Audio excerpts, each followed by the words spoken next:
हम सब पैसे का इस्तेमाल रोज करते हैं, लेकिन क्या कभी सोचा है कि ये पैसा जो हमारे बटुए में है, ये असल में आता कहाँ से है? ज्यादातर लोगों को लगता है भाई सरकार बनाती होगी, टकसाल में नोट छपते होंगे, लेकिन ये कहानी का सिर्फ एक छोटा सा हिस्सा है। असली कहानी तो कुछ और ही है। चलिए आज इसी दिलचस्प रहस्य से पर्दा उठाते हैं कि पैसा असल में बनता कैसे है। तो पहला सवाल यही है कि जो पैसा हम रोजमर्रा की जिंदगी में इस्तेमाल करते हैं, उसे बनाता कौन है? क्या सच में सरकार बनाती है, या कोई टकसाल, या फिर इसका कोई और ही सोर्स है? और इसका जवाब यकीन मानिए आपको हैरान कर देगा। हमारी पूरी अर्थव्यवस्था में जो पैसा घूम रहा है ना, उसका ज्यादातर हिस्सा कागज पर छपता ही नहीं है। उसे तो हमारे और आपके जैसे कमर्शियल बैंक बनाते हैं, और वो भी तब जब वो किसी को लोन देते हैं। हाँ, आपने बिल्कुल सही सुना, लोन के जरिए पैसा बनता है। अब ये सुनने में थोड़ा अजीब लग सकता है कि लोन देने से पैसा कैसे बन सकता है ना? तो इसको समझने के लिए हमें थोड़ा सा समय में पीछे चलना होगा। एक बहुत ही सरल कहानी की मदद से हम बैंकिंग की शुरुआत को समझेंगे। तो सोचिए, पुराने जमाने में एक सुनार था। लोग अपना सोना सुरक्षित रखने के लिए उसके पास जमा करवाते थे, और बदले में सुनार उन्हें एक कागज की रसीद दे देता था। धीरे धीरे लोगों ने सोने के बजाय इन्हीं रसीदों से लेनदेन करना शुरू कर दिया। अब सुनार ने एक बड़ी कमाल की बात देखी कि ज्यादातर सोना तो बस उसकी तिजोरी में ही पड़ा रहता है, लोग उसे वापस लेने आते ही नहीं। तो उसके दिमाग में एक आइडिया आया कि क्यों ना इस पड़े हुए सोने में से कुछ हिस्सा किसी जरूरतमंद को उधार पर दे दिया जाए और उससे कुछ ब्याज कमाया जाए। और यही वो छोटा सा लेकिन बहुत ही जबरदस्त आइडिया था जिसने हमारी आज की मॉडर्न बैंकिंग सिस्टम की नींव रखी। इसी को कहते हैं फ्रैक्शनल रिजर्व बैंकिंग। मतलब बैंक अपने पास जमा हुए सारे पैसे को तिजोरी में बंद करके नहीं बैठता, बल्कि उसका सिर्फ एक छोटा सा हिस्सा, एक फ्रैक्शन अपने पास रखता है और बाकी का बड़ा हिस्सा लोन पर दे देता है। तो अब आते हैं सबसे मजेदार हिस्से पर। देखते हैं कि ये साधारण सा लगने वाला आइडिया बैंकों को पैसा बनाने की, या कहूं तो पैसे को कई गुना बढ़ाने की ताकत कैसे देता है। ये एक तरह की मनी मल्टीप्लायर मशीन है। चलिए इसे एक उदाहरण से समझते हैं। मान लीजिए कि पूरी इकोनॉमी में बस एक ही बैंक है और कोई जाके उसमें 100 रुपए जमा करता है। अब देखिए, ये 100 रुपए बैंक के लिए एक देनदारी यानी लायबिलिटी है, क्योंकि उसे ये पैसे जमाकर्ता को लौटाने हैं।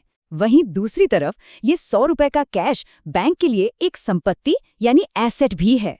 लेकिन जैसा हमने फ्रैक्शनल रिजर्व बैंकिंग में समझा, बैंक को ये सारे 100 रुपए अपने पास रखने की जरूरत नहीं है। यहीं पर देश का सेंट्रल बैंक यानी केंद्रीय बैंक एक नियम लागू करता है। इस नियम को कहते हैं कैश रिजर्व रेशियो या CRR। इसके मुताबिक बैंक को अपनी टोटल डिपॉजिट का बस एक तय प्रतिशत ही अपने पास रिजर्व में रखना होता है। तो मान लेते हैं कि सेंट्रल बैंक ने CRR 20% तय किया है। इसका मतलब बैंक उन 100 रुपए में से सिर्फ 20 रुपीज रिजर्व में रखेगा और बाकी के 80 रुपए वो किसी और को लोन के तौर पर दे सकता है। और यहीं से असली जादू शुरू होता है। जिस इंसान ने ये 80 रुपए का लोन लिया, जाहिर है वो उसे कहीं ना कहीं खर्च करेगा। और मजे की बात यह है कि जिसको भी वो 80 रुपए मिलेंगे, वो क्या करेगा? वो भी तो उन पैसों को वापस बैंकिंग सिस्टम में ही जमा करा देगा। तो देखिए, एक नया डिपॉजिट बन गया।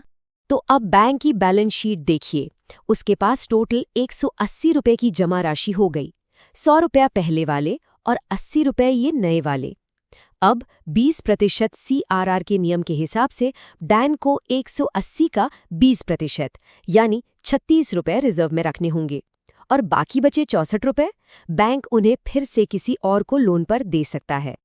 और ये जो लोन देने, खर्च करने और फिर से जमा करने का सिलसिला है, ये चलता रहता है। हर राउंड में एक नया लोन बनता है जो फिर से डिपॉजिट बन जाता है, और इस तरह हर कदम पर नया पैसा सिस्टम में आता जाता है। तो अब देखिए इसका अंतिम नतीजा। वो शुरुआती 100 रुपए की जमा राशि इस पूरे प्रोसेस से गुजरकर अर्थव्यवस्था में कुल 500 रुपए के बराबर की मनी सप्लाई बना देती है। 100 रुपए बन गए 500 रुपए। इसी कमाल के असर को कहते हैं मनी मल्टीप्लायर इफेक्ट। तो अब सवाल उठता है कि क्या बैंक इस तरह से अनलिमिटेड पैसा बना सकते हैं? जितना मर्जी लोन दे दिया और पैसा बनता गया? नहीं, ऐसा बिल्कुल नहीं है। इस पूरी प्रक्रिया को कंट्रोल करने के लिए, इस पर नजर रखने के लिए एक बहुत बड़ी संस्था है, और वो संस्था है देश का केंद्रीय बैंक। जैसे भारत में हमारे पास है रिजर्व बैंक ऑफ इंडिया या आरबीआई। ये समझिए कि ये सरकार का भी बैंक है और बाकी सभी कमर्शियल बैंकों का भी बैंक है, मतलब ये बैंकों का बैंक है। इसके एक सबसे पावरफुल टूल के बारे में तो हम पहले ही बात कर चुके हैं, CRR यानी cash reserve ratio. Central bank इसी CRR को कम या ज़्यादा करके सीधे सीधे कंट्रोल करता है कि कमर्शियल बैंक्स कितना पैसा लोन पर दे पाएंगे। CRR जैसा ही एक और ज़रूरी नियम है SLR यानी स्टैट्यूटरी लिक्विडिटी रेशियो। ये नियम कहता है कि बैंकों को अपने डिपॉजिट्स का एक हिस्सा सिर्फ रिजर्व में ही नहीं बल्कि कुछ बहुत ही सुरक्षित चीज़ों में भी लगाकर रखना होगा, जैसे कि कैश, सोना या सरकारी बॉन्ड्स। ये एक तरह से बैंकों के लिए एक सेफ्टी नेट का काम करता है ताकि किसी भी मुश्किल वक्त में उनके पास पैसों की कमी ना हो। तो अब सवाल ये आता है कि सेंट्रल बैंक इन सभी नियमों का इस्तेमाल करके पूरी इकोनॉमी में पैसे की फ्लो को मैनेज कैसे करता है। इसी मैनेजमेंट की प्रक्रिया को कहते हैं मौद्रिक नीति या मॉनेटरी पॉलिसी। इसका एक बहुत ही बड़ा हथियार है ओपन मार्केट ऑपरेशंस। इसको ऐसे समझिए जैसे इकोनॉमी में पैसों का एक नल लगा है। जब सेंट्रल बैंक को सिस्टम में पैसा डालना होता है तो वो कमर्शियल बैंकों से सरकारी बॉन्ड्स खरीदता है और इस तरह नल खुल जाता है और पैसा सिस्टम में बहने लगता है। और जब उसे पैसा कम करना होता है तो वो बॉन्ड्स बेचता है, जिससे नल बंद हो जाता है और पैसा सिस्टम से बाहर खिंच जाता है। इसके अलावा दो और बहुत ज़रूरी रेट्स हैं, रेपो रेट और रिवर्स रेपो रेट। देखिए, रेपो रेट वो ब्याज दर है जिस पर कमर्शियल बैंक्स सेंट्रल बैंक से उधार लेते हैं। अगर ये रेट कम होगा तो बैंक ज़्यादा उधार लेंगे और आगे ज़्यादा लोन देंगे। और रिवर्स रेपो रेट इसका उल्टा है।